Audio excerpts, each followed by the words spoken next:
देश में किसी से खतरा नहीं है उन दोनों को। इस देश में अगर किसी ने सबसे ज्यादा असुरक्षित किया दोनों पत्नियों को, तो माननीय आमिर खान आप थे। आपने उन्हें सुरक्षित नहीं किया। आप किस मुंह से बोल रहे थे कि इस देश में डर लगता है? मेरी पत्नी किरण राव कह रही है, मतलब किरण राव के ऊपर जिम्मेदारी फेंक दिया। और उन्होंने कभी, किरण ने इसका खंडन भी नहीं किया, क्योंकि हस्बैंड ने कह दिया। साहब, हस्बैंड ने कह दिया तो किरण राव चुप हैं, किरण राव कुछ नहीं बोल रही हैं। लेकिन इन्होंने सरेआम कह दिया कि मेरी पत्नी को भारत में डर लग रहा है और इस डर की वजह से ये भारत छोड़ देना चाहते हैं। अब ये है माननीय आमिर खान साहब की भारत के बारे में, अपने देश के बारे में इनका ओपिनियन। भारत में इनको डर लग रहा है। क्यों? क्योंकि नरेंद्र मोदी की सत्ता आ गई है, भारतीय जनता पार्टी सरकार में है। कांग्रेस पार्टी सरकार में थी तो इनको डर नहीं लग रहा था, लेकिन नरेंद्र मोदी की सरकार है, भारतीय जनता पार्टी की सरकार है, इसलिए डर लग रहा है। अब उस वक्त इन्होंने कह तो दिया कि मुझे डर लग रहा है, लेकिन अब पछता रहे हैं। ये इनको मालूम चल रहा है कि दुनिया में अगर सबसे माकूल कोई जगह है, खासतौर से मुसलमानों के लिए, तो भारत से बेहतर कोई जगह नहीं हो सकती। भारत ने तो सबको गले लगाया है, विशाल हृदय दिखाया है, लेकिन इन जनाब को डर लग रहा है। और अब इनको इस बात का भान हो रहा है, इसलिए जगह ब जगह जाकर के अलग अलग टेलीविजन चैनल के स्टूडियो में बैठ करके कह रहे हैं कि इंसान है, हमसे भी कुछ गलती हो सकती है, एरर ऑफ जजमेंट हो सकता है। अब ये सब गुडी गुडी बातें कह रहे हैं, ब्रांडिंग कर रहे हैं आमिर खान साहब। लेकिन मैं इनके इस झूठ को आपके सामने रख रहा हूं। ये तुर्की में जाकर के मिलते हैं और फिर बाद में माफी मांगते हैं कि गलत हो रहा है। इन्होंने खुद कहा कि भारत में मुझे डर लग रहा है, और मेरी पत्नी ने कहा। जबकि सबसे ज्यादा अगर किसी महिला को असुरक्षित किया, अपने परिवार की महिला को, दो पत्नी को, तो इसी शख्स ने किया। वो दोनों अभी असुरक्षा के भाव से गुजर रही हैं। दोनों पत्नी को इन्होंने डिवोर्स दे दिया है और तीसरी एक गर्लफ्रेंड को अभी इंट्रोड्यूस किया है, अभी घूम फिर रहे हैं, फिर पता नहीं कब शादी कर लेंगे। और उसके बाद ये घड़ियाली आंसू भी बहा रहे हैं, बाहर में आकर के इमोशनल भी होते हैं। आमिर खान वो शख्स हैं जो अपने सगे भाई को जेल भिजवाने के लिए पूरी कवायद की, पुलिस से पकड़वाया और अपने रुतबे का, अपने रसूख का इस्तेमाल किया। फैजल खान इनके भाई हैं, उनको इन्होंने मेंटली रिटार्डेड घोषित कर दिया, कहा मानसिक रूप से तुम बीमार हो, विक्षिप्त हो।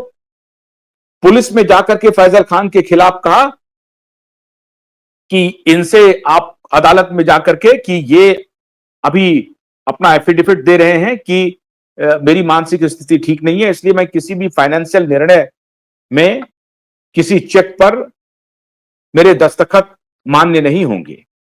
जबरदस्ती इस शख्स ने फैजल खान से लिखवाया, फैजल खान को मेंटली इल घोषित करवा दिया।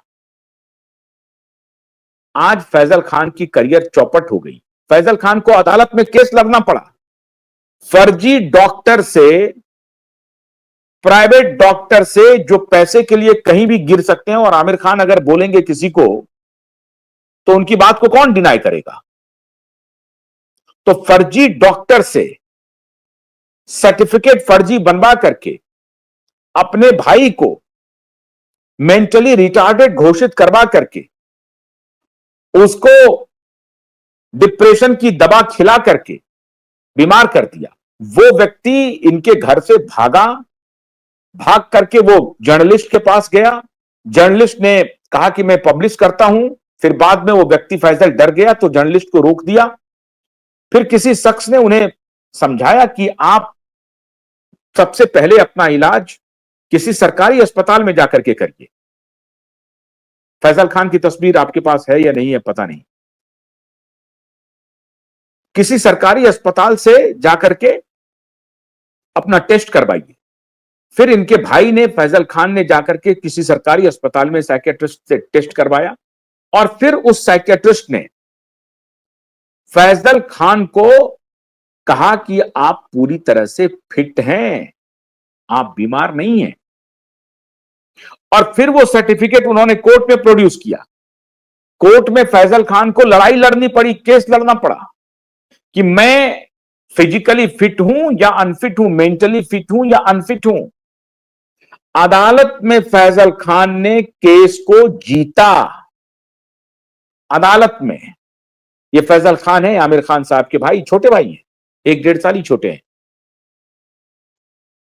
नासिर हुसैन साहब के ये भतीजे हैं जनाब, जो नासिर हुसैन साहब ने कई हिट फिल्में दी। अब इनके पिता ने भी 2 शादी की है, वो अलग विषय है, लेकिन नासिर हुसैन साहब के ये दोनों भतीजे हैं। तो फैजल खान को मेंटली फिट होने के लिए अदालत की शरण में जाना पड़ा और अदालत से फैजल खान को क्लीन चिट मिला कि हां आप मेंटली फिट हैं। ये भाई हैं ये साहब। अब ये रक्षा कर रहे थे या हत्या कर रहे थे अपने भाई की?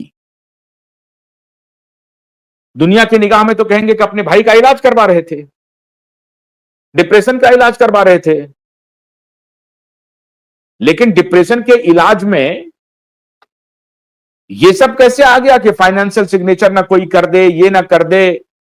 और अगर ये डिप्रेशन के शिकार थे तो फिर सरकारी हॉस्पिटल ने क्यों कहा कि ये डिप्रेशन का शिकार नहीं है, मेंटली इल नहीं है? सरकारी अस्पताल ने क्यों कहा? फिर अदालत ने क्यों कहा कि मेंटली इल नहीं है? ये जो सितारे जमीन पर ला रहे हैं ना, मैं इनकी आज बखिया उधेड़ रहा हूं।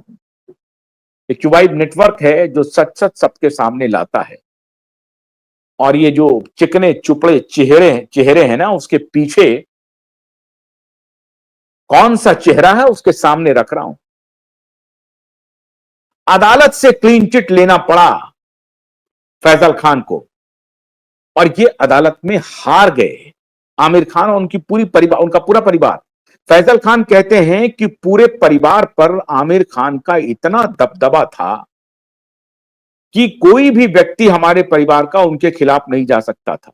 मेरे पिताजी तो आए, लेकिन पिताजी खुद एक अपनी दूसरी बीवी के साथ रह रहे थे, तो उनका कोई स्टैंड क्लियर नहीं हुआ। बहुत उनसे भी ये लोग सभी नाराज थे और हम लोग भी नाराज थे। तो पिताजी आए थोड़े दिन के लिए समर्थन में, लेकिन